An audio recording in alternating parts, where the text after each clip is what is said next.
Okay, now it's time to give the people what they want. We're going to talk about NAMM. Got back from NAMM day and a half ago. It was exhausting and fun, and I saw lots of people. I also had the privilege of spending time with a bunch of listeners. You might see my face pop up on other people's socials because I think I got pictures with just about everybody I ran into. Once again, big thanks to Sweetwater for sponsoring the trip. So we'll do this. We'll talk about like just the experience of NAMM as a whole, and then dig into like the specific cool things that I stumbled upon. So the first day of NAMM was absolutely exhausting. Just the adjustment of going from just a normal level of peopling to an insane amount of stimuli was just super overwhelming. So much so that like we had plans after the event to go and do things, and Ryan from 60 Cycle Hum was like, let's get in and out and stay home. And that's exactly what we did. And it was great. Plus there's time zone to think about. You were 3 hours earlier. Yeah, there was definitely all of the East Coasters were turning in before everybody else. But sure. Even the West Coasters were like, yeah, no, we're not doing anything else. This is a lot. It was cool though. Got to see a bunch of folks. Shout out to Alex, former interviewee. He met me before the show started on Media Day, and we hung out and caught up and all that good stuff. Day 2 was morning NAMM show, and then in the afternoon we got free passes to an event called Woodwire and Volts, which some might say is like the anti-NAMM, but it's very much a curated boutique guitar event that happens in conjunction with the conference, but is not affiliated with them. So they let media in on one day from like 2 until 5, and it was just a guitar nerd's dream. The nicest stuff you've ever seen, and just super cool people and cool guitar effects and all of that. You know, I like to consider myself a bit of a blue-collar guitar guy. I'm a much bigger gear snob than I apparently thought I was. Good. I want to shout out a couple of specific guitar companies. The first one is Castadosa. It is run by a former master builder of the Fender Custom Shop, and their whole aesthetic is vintage guitars that like never existed. Super unique profiles, lots of really cool appointments, lots of callbacks to other vintage instruments. And I picked one of them up and played it for like a couple minutes and was just absolutely just blown away at the quality of the instrument. I just like, I couldn't believe it. And I finally was like, okay, how much? And he just kind of looked, the guy looked at me kind of sad and was like, it's a lot. And then he told me the price.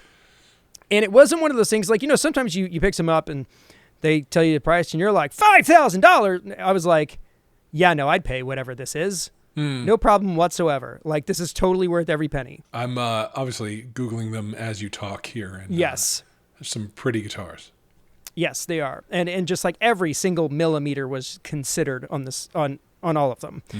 There was one with this amazing Guadalupe painting on the back of it that was the centerpiece of their display. It was really cool. And then the next company I wanted to shout out was Iconic Guitars. They are a smaller builder that had, at least in this display, they had a set of kind of modern appointments that were very like clean or whatever. Then they had like another table that was all relic instruments. And of course the relic ones were the ones I was kind of leaning towards. One of which was a Floyd Rose single humbucker, hot rod flamed, but like relic like it was original from the 80s. So it had like lived a life or whatever. Played phenomenally. They also had this crazy, I kept calling it a sleeper. It was a 7-string Strat that, unless you really like looked at it, it didn't present that way. And the real kicker for that was I got to try that one out, and the other one as well, on the brand new Quad Cortex Mini, because they were the only vendor outside of NAMM and really Neural DSP to have them. So it was really cool to be able to like play that thing without a crowd or anybody waiting and just like put it through its paces. It sounds really good. And it looks, when I saw it at first, I was like, this looks like a render. Doesn't look like a real product. It looked like something, something that pops up on like a rumors page. Right, but right. I seen it in person, and it is, it's really something. Okay. I know that you are on the outs with Neural DSP, but from just a hardware UX standpoint, it's real pretty. On the outs is a little stronger than I would say. I've kind of moved on. A little gun shy about it. Yeah. What happened to my Quad Cortex was probably a one-off. Sure. I wouldn't want to, advise anyone around it. But yeah, no, I think it's a cool looking thing and For sure, all my patches would carry right over to it. It'd be totally transparent to keep moving. Why I liked the Quad Cortex in the first place was its low footprint. So to go even lower, like, I mean, it's literally the size of a Stomp, right? It's a little bit bigger than that. Kind of a halfway between the Stomp and the Stomp XL. Still. Yeah. Teeny So a little tiny. bit taller, whatever. It was really neat. And just from like a player experience, it was really cool. I like the way it's mostly screen, right? Yeah, it is mostly screen. And there was a really great video of Ola Englund like stomping it, like literally like kicking it. Like, I saw that, yeah. So that was a good, spot test of its durability. And I mean, that was a callback to like when they had those foot switches that are also rotary encoders. They did some video of sort of torture testing those and demonstrating that they weren't, going to fall Precious. apart on you. Yeah. A lot of people are commenting about the price, but I think we're just kind of in a spot right now where gear is more expensive just because of reasons, and we're just not going to get into them. Yeah. But it's going to be a bit of a sticking point. All right, moving along. Day 3 and 4 were actually like days where I felt like I got stuff done. There was definitely like social stuff in the evening. We had a taco party on the last night. Had a bunch of creators come over and had us a grand old time with At the house? Yes. Nice. The other thing that the house had that everybody wanted to get on is one of those like super high-end like massage chairs. Ooh. Where it like shiatsus like your entire body and like rubs your feet and compresses your legs and stuff. For sure. That was probably the greatest thing about that house is that like you just spent all day, you walked like 10, 15 miles. You just get into this thing and it just like rubs your feet, just like, ugh. Beautiful. Actually, we were on the group chat. We were looking for them, that specific model, to see if how much they cost. Less than you'd think, but still a lot. Yeah. You know what? You could buy at least 4 massage chairs for one of those Castidosas, if that's a good like barometer of how expensive those guitars are. I want to lie in the chair and play the guitar. Yeah, it's a lot. So yeah, I mean that's kind of the whole experience. NAMM is very cool. You get to see people that are only famous in NAMM. I do want to show you my favorite souvenir because like lots of people were giving out swag, but you just have to give it to Jack White and Third Man. They were giving out popcorn on the sales floor and they put them in these little bags. Cool. And so there's not a lot of options out there when you're walking around. And you just wait in a little line. They hand you a thing, and then you walk around with their advertising all day. It was smart. It was a genius move. And guess what? The popcorn was great. Cool. Really hit the spot. Yeah. In a world of stickers and pics, popcorn bags really stand out. Yeah. All right. Cool gear. Here we go. I did do the thing that I said I was going to do. I went over to Traveler Guitar, and I put my foot down, and I said, "Where is it?" And they had them. And I was like, "When can I have one?" And they're like, "Listen, we've got a couple of things we're still hammering out. I won't, specify, but it'll be in the second half of the year. And hopefully I will be one of the first few to get my hands on one." So Sweet. Very excited about that. Lots of cool headless guitars out there. Not as many 80s kind of splattery ones as last year, which is too bad, but there were a couple of standouts. I want to specifically shout out a company called Rip Custom Guitars, who, listen, if there was a mayor of Pointy Boy Land, it would be the guy who owns Rip Custom Guitars. All of them are super pointy and had really cool graphics. They had a bass with a Kaler trem on it, so that immediately tells you what you're working with. Yeah. And it had Pac-Man inlays on the neck. And I was like, I love this. I love everything about this. This is 100% up my alley. Their stuff is a little pricey though, and they're working on like a production line, and then there's of course the fully custom line. But really cool guitars. If you are into 80s flavored stuff, you have to check them out. We'll put a link in the show notes for those sure. Are some pointy boys. I've never seen boys so pointy. Kind of on a similar note, Cream Guitars always shows up with an amazing lineup. They are a guitar company based out of Mexico, and even from like the first year they came to the show, it was like really just impressive stuff. They're doing designs and decorating their guitars in ways that nobody's doing. Last year they had a guitar that would flip colors. You could do like white or gray. They blew that out of the water this year. They had a guitar with this color changing e-ink face on it, and it could do a bunch of different colors. It could do patterns. It was one of the coolest things I have ever seen. Definitely like from a stage play standpoint, it was really cool. Their guitars are phenomenal. If you ever see one, you should pick one up. You should try them out. They are one of my favorite guitar brands out there right now. This particular design is really something.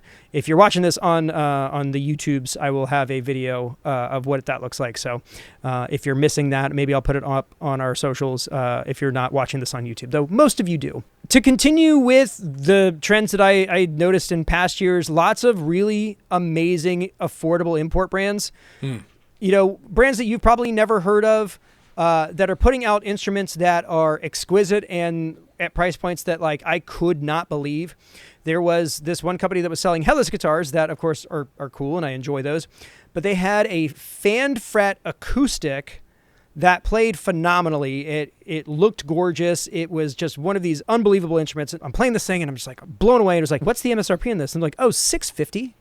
I was like, dollars? It was truly unbelievable. It's one of those unique things about NAMM is that typically Fender and Gibson don't participate. I'll get back to that in just a second. It does leave a lot of room for some of these smaller builders to kind of push through.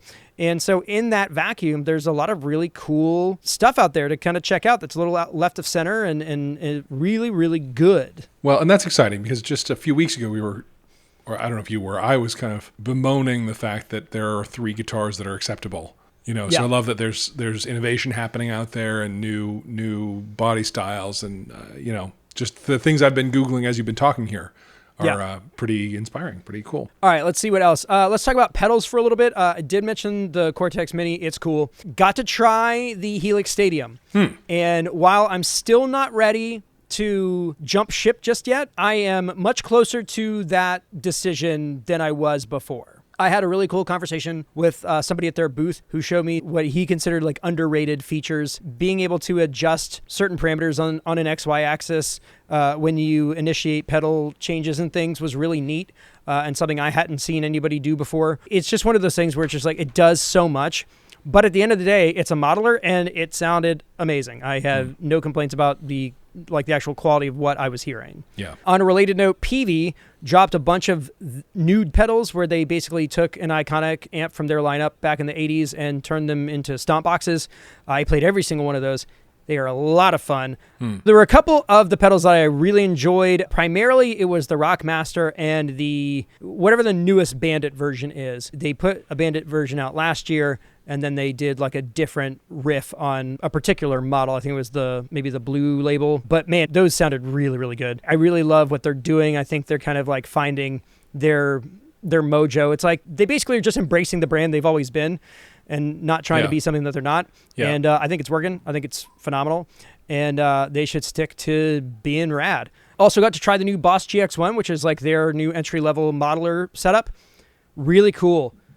As far as like entry points into modeling, I think Boss gets kind of a bad rap for UI and navigability on their interfaces. This one is very straightforward. Tactile buttons, solid like physical readouts. It sounded really good. And I think if anybody is in the market or wants to maybe slide into modeling with kind of a low stake proposition, I think they're a absolutely phenomenal option. What does that run? Like $229. Oh, okay. So yeah, super affordable. Yeah. And then to wrap up just guitar stuff, Epiphone showed up with nothing but heat this year. They came in with a whole new set of the Inspired By line and then what they're calling the Futura line. These are classic silhouettes. They brought the RD shape back, but Flying V's, Explorers, Les Pauls with these really thin necks, which is something that I always kind of complain about Epiphones. Good hardware, good pickups, and this really cool kind of color flipping finish. Gorgeous guitars. All of them retail for less than $1,000. They had Lizzie Hale's new signature Explorer, which is full hollow flake, mirror pickguard, really, really, really slick. Everything I picked up from them played phenomenally. So Epiphone is on a tear, and they should just keep doing what they're doing because everything I picked up from them was straight gas. Very good. All right, 2 more things, and then I'm done. There's plenty of more things to talk about, and if you want to hear more comprehensive coverage on any of this stuff. Scott Uhl literally just dropped one today that he talked about 86 things that he saw at NAMM. I respect the hustle.